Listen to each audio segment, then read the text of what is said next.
Hello friends, welcome back to my YouTube channel HS study point YSK।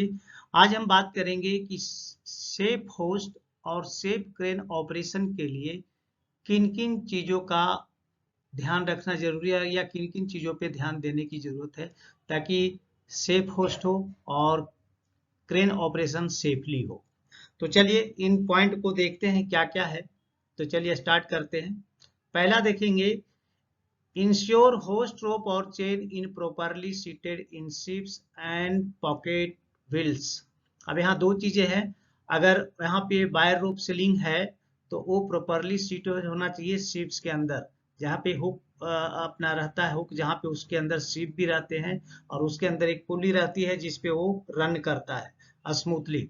तो इस ship के अंदर होना चाहिए। और अगर चेन सीलिंग है, यहाँ पे, तो इस केस में उसमें पॉकेट व्हील्स होते हैं जिसके अंदर वो प्रॉपरली सीटेड होना चाहिए, अदरवाइज वो बाहर आ जाएगा और दिक्कत हो सकती है।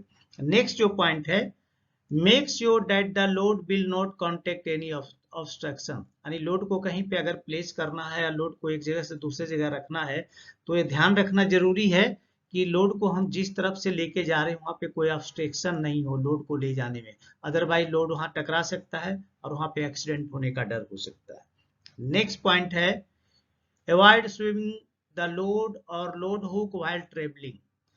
तो यहाँ पे जब लोड को उठा रहे हैं तो उसमें स्विंगिंग को रोकने के लिए लोड में या उसके लोड हुक में स्विंगिंग आ रहा है ट्रेवलिंग के टाइम में, तो उस समय क्या करना चाहिए, उसको स्विंगिंग को रोकने के लिए यहाँ पे कुछ ना कुछ अरेंजमेंट करना है। जैसे कि हम यूज टैग लाइन का इस्तेमाल कर करके हम उसके स्विंगिंग को रोक सकते हैं और उसके मूवमेंट जो इधर उधर हो रहा है उसमें उसको हम वहां पे ब्रेक कर सकते हैं। नेक्स्ट पॉइंट जो है, avoid sudden acceleration and declaration of the load. मतलब लोड को सडन ही ऊपर नहीं लेना है फटाफट, और जब उसको डाउन करने की जरूरत हो तो फटाफट उसको डाउन करने की जरूरत नहीं है, स्लो लेके ऊपर जाना है। और जब उसको प्लेस करना है कहीं पे तो स्लोली प्लेस करना है, धीरे धीरे, अदरवाइज यहाँ एक्सीडेंट होने का डर हो सकता है। नेक्स्ट जो पॉइंट है, avoid severe contact between the trolley and trolley stop on the track.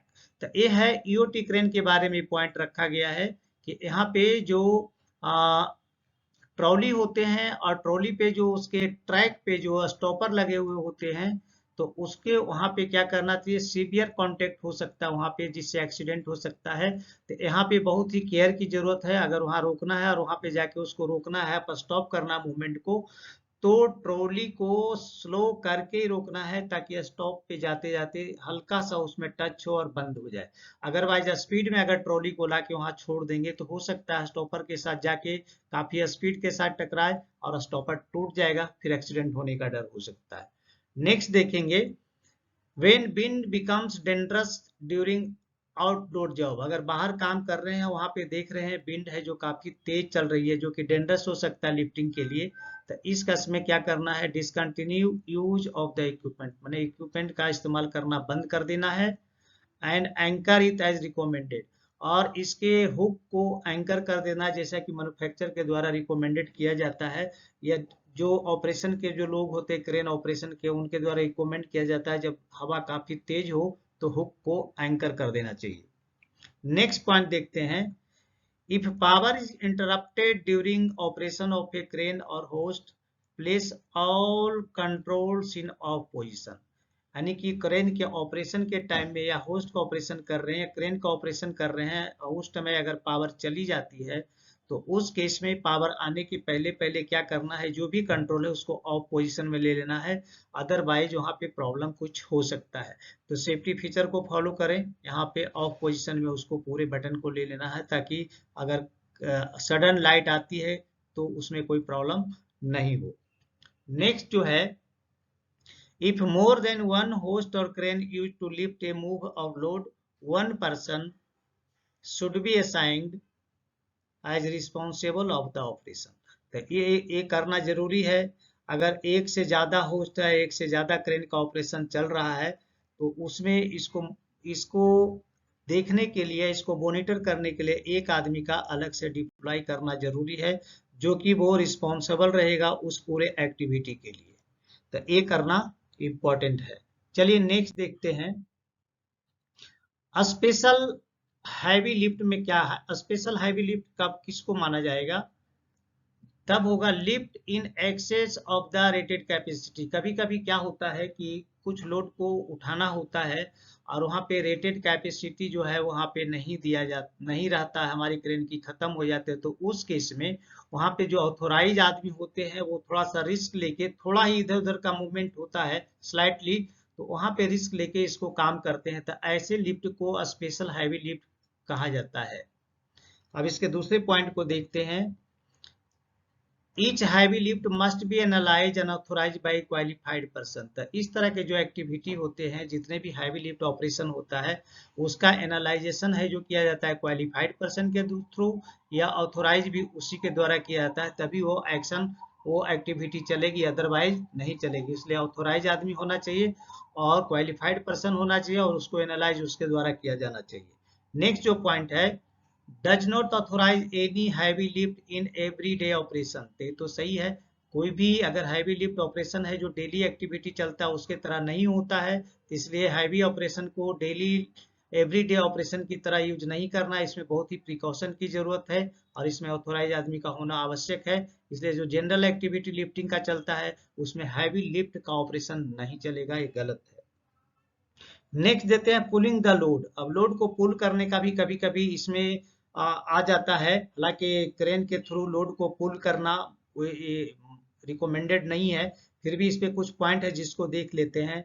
Use of host and crane for pulling a load is not recommended. ये पहले मैंने आपको बताया कि होस्ट के थ्रू या क्रेन के थ्रू लोड को पुल करना अलाउड नहीं है, रिकमेंडेड नहीं है। नेक्स्ट देखते हैं, avoid side pull on the hoist. Hoist पे है जो साइड पुल को नहीं करें, नहीं तो यहाँ पे एक्सीडेंट होने का डर रहेगा। थर्ड है, consult supervisor before any load pulling operation. अगर लोड पुलिंग अगर करना ही है तो लोड पुलिंग ऑपरेशन के पहले जो उसका कंसल्ट जो सुपरवाइजर होता है, ऑथोराइज जो आदमी होता है, सबसे पहले उससे संपर्क करना है कि यहाँ पे हमें पुलिंग करना पड़ेगा, तो सुपरवाइजर जिस तरह से वहाँ पे आपको इंस्ट्रक्शन देता है उस तरह से वहाँ पे काम करना है, अदरवाइज एक्सीडेंट होने का डर हो सकता है। चलिए नेक्स्ट देखते हैं, टर्निंग ए लोड। तो टर्निंग ए लोड किस कंडीशन में होता है? टर्निंग ए लोड का मतलब हुआ कि अगर हम सेंटर ऑफ ग्रेविटी पे ध्यान नहीं देंगे तो लोड टर्न हो सकता है। तो देखते पहला पॉइंट क्या है, visualise the load and its centre of gravity. तो सबसे पहले लोड को देखें और उसके बाद देखें उसका सेंटर ऑफ ग्रेविटी कहाँ पे आ रहा है, उसके आधार पे काम करना है, नहीं तो ये क्या होगा, लोड टर्निंग की ओर जाएगा। नेक्स्ट पॉइंट है visualise sling position while turning.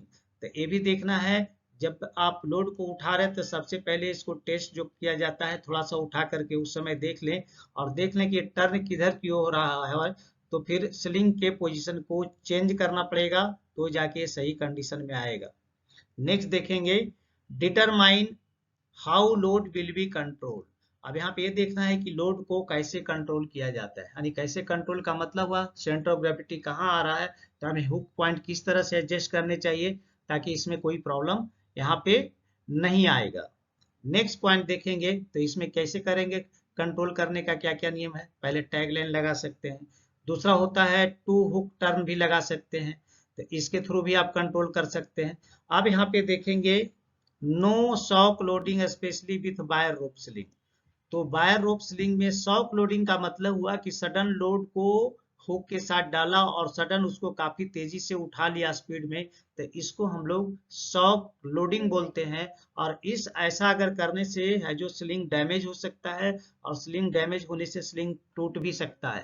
तो ये जो सिचुएशन है ये गलत सिचुएशन है, इसमें इस तरह से काम सडन लोडिंग नहीं लेना चाहिए, नहीं तो स्लिंग टूट सकता है या क्रेन के बूम में भी कुछ प्रॉब्लम आ सकते हैं और क्रेन फेलियर हो सकता है।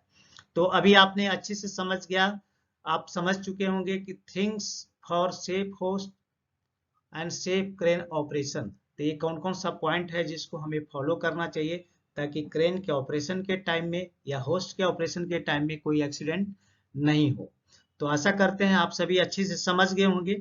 मैं अब यहाँ पे रिक्वेस्ट आपसे जरूर करूंगा, अगर हमारे चैनल पे नए हैं तो प्लीज चैनल को सब्सक्राइब कर लें, दोस्तों में जरूर शेयर कर लें और नोटिफिकेशन को ऑन कर दें ताकि नेक्स्ट वीडियो का नोटिफिकेशन आपको टाइम से मिल जाए। तो चलिए मिलते हैं आपसे नेक्स्ट वीडियो में, तब तक के लिए जय हिंद, वंदे मातरम।